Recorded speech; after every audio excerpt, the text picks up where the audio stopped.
Naxçıvanda kadr islatları adı altında həyata keçirilən dəyişikliklər və artan işsizlik cəmiyyətdə ciddi müzakirələrə səbəb olub.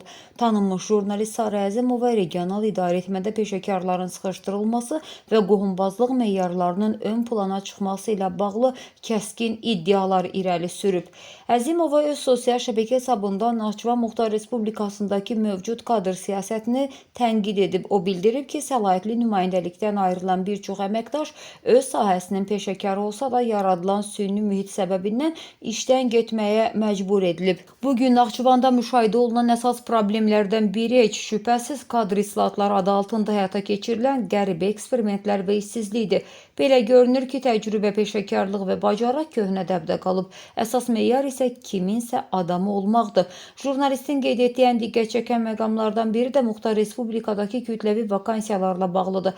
Hazırda dövlət qurumlarında mindən artıq boş yerin olduğu bildirilir. Lakin yerli sakinlər arasında işsizlik səviyyəsi yüksək olsa da bu vakansiyalara qəbul həyata keçirilmir. İddia olunur ki, həmin yerlər xüsusi təyin olunacaq digər şəxslər üçün boş saxlanılır.